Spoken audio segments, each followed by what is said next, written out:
Now, when you were talking before, you did make mention of target customer or target audience, as it were, if we are now looking at content creation. Mhm.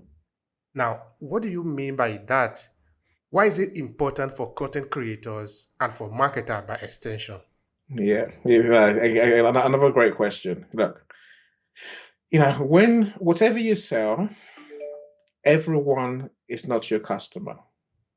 Even if you sell biro, pen to you or me, and everyone writes, not everyone buys biro. Not everyone's going to buy your biro. Not everyone's going to buy your product because they're just not.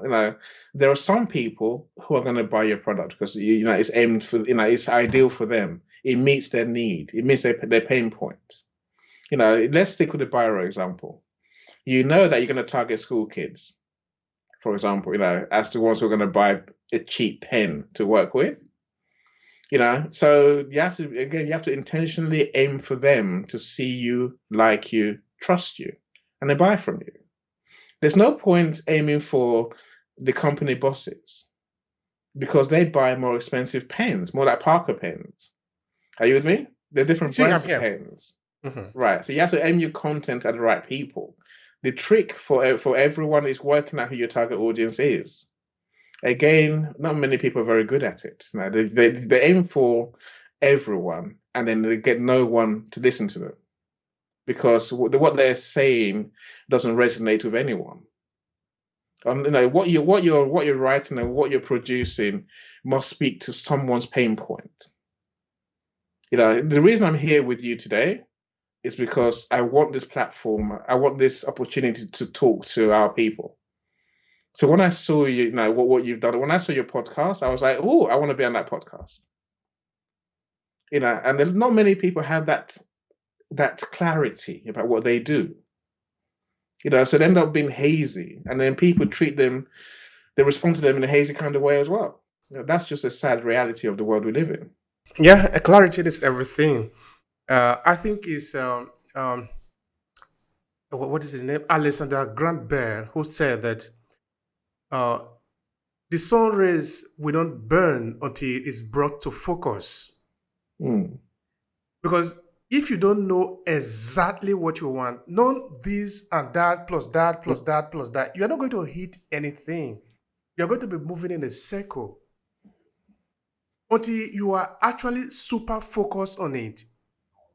You're not going to get it. But if you are super focused on it, you will get it. Nothing will stop you. My friend, say that again. Say that. That's the point. That really is the point. And that is more important. Like, again, it's so important and such a thing that we have to keep saying it. Look, go on LinkedIn, go and look at any Nigerian's profile. Any Nigerian, I speak to, I connect with many of them these days because I'm working more people in Nigeria, so I'm trying to build my network. I'm trying to build a working collective of Nigerian people who I meet on LinkedIn that we can deliver services and help Nigerian companies. Every single one of them has at least four things that they do on their profile. I've started to say to them these days, my brother, stop. What do you actually do? You do content, you do data, you do this, you do that. I'm saying, which one do you actually do? What's your thing? What's your expertise? But they think because if they cover a wide range, if they come across as a jack of all trades, someone's going to want to employ them. But I'm saying it doesn't work like that. Choose one, get really good at it. Make yourself the expert at that. Make yourself, like you say, focus on that, and then those who need you will come to you. If you try and be everything to all men and women, no one's going to come to you because you don't know because you don't look you don't look like the right person for them. You look like someone else. You don't know what you're doing yourself. It's such an important message for us to be sharing, and it's got to be said. Thank you for that. Now, I want you to help me again because you are really very important here. Because you have a lot of expertise in what we are talking about. You've been here for a long time. I'm looking at that um, the process of us able to connect to our target audience, Mm. target customers. How do we do that? Tell me about the research. How do we? Because now we are going to really focus on a segment of the audience. Yeah. Everybody really cannot be our audience. Everybody cannot be our customer. It is not possible. Yeah. But how do we really manage to pinpoint that specific audience that our content should supposed to be geared towards? Right. I love some tough questions. Look, it's about knowing your customer first of all.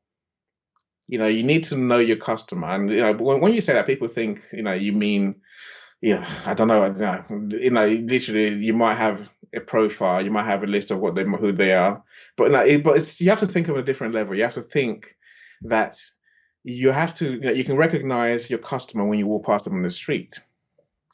You know who they are, you know what they look like, how old they are, what gender they are, what the profession is, where they spend time online, where they spend time offline, what they're interested in. So only by knowing your customer on the granular level, that can you begin. Once you know who they are on that sort of level, the task is where are they? Where do we find them? And then I come back to my point I made earlier. If you think you're just going to post on social media, or just post on YouTube and you're going to find your tribe, you might find your tribe, but you're not going to find your customers. People who like you, people who are like you, who can build a community on any platform. But if you want your customers, the ones who are actually going to put their hand in the wallet and get the bank card out and pay you, you're going to have to reach out to them actively. That's why I do what's called proactive marketing. Like I say, I fell out of love with the idea of just the internet will just create a fair world. It won't. We're gonna have to grab fairness and our share. I can't say that enough. We're gonna have to spend money and effort and sweat and blood and tears to get what's ours. And the way we do that is by actively chasing those numbers of people to see us and know we exist, to see our content. So if you're going to post on Facebook, make sure you're posting ads. Because the thing about ads, obviously, is that you can target who sees your ads. You can target, exactly who they are, where they are. You can target whether they are a parent or not a parent. You can target, you can even target what they've had for breakfast if you wanted to. So that's how you have to know your customers. Once you know them on that level, then you can really drill down and spend the money. It's going to cost money to reach them. On LinkedIn, you have slightly more leeway on LinkedIn, right? I wouldn't advise paying for LinkedIn ads for sure, because LinkedIn ads are about £5 a click. And unless you're guaranteed to make your money back, I wouldn't spend that sort of money. There's other ways to use LinkedIn. There's many other ways these days. I mean, your podcast is on YouTube, and on different platforms. There's a reason for that, because you can reach your audience much more easily. Now, for other people who want to reach the audiences, they're going to have to be everywhere. I'm not saying do every platform. I'm saying work out where your audience are, but then put your content there. Once you put your content there, make sure it's not passive. Make sure you're proactively promoting your content. If that means you have to put money behind it in terms of ads, then do so. That's the only way you're going to reach the numbers of people. So the other way that you might reach the people that you want to talk to is engaging with people. Yeah. So look, a lot of people on online, in every community, and I'm sure people in the African diaspora are probably worse than most, because they haven't got the confidence in this country, in the Western world. Engage with content. Don't just post and run. Please don't never post and run. You have to engage with people. The more you engage with people's content, the more they engage with you. If you're after, let's say your target audience is accountants, right? Then find accountants on LinkedIn, because you can find people on LinkedIn by profession, industry, location, and job title, and even more. There's 30 criteria on LinkedIn you find people by. If you want to find out by company size, by experience, and so on and so forth. If you know what you're looking for, you can find them on LinkedIn. And what you do, you search for them, and then you engage with the content. You know, when they post, like it and say something useful. Show them that you understand who they are. You understand what they're trying to say. You understand their needs, their problems. You know, if you do that often enough, eventually you get to a stage where they're looking and thinking, who's this person who's talking about all my posts? You know, how comes they always get it? And then starts a conversation with you.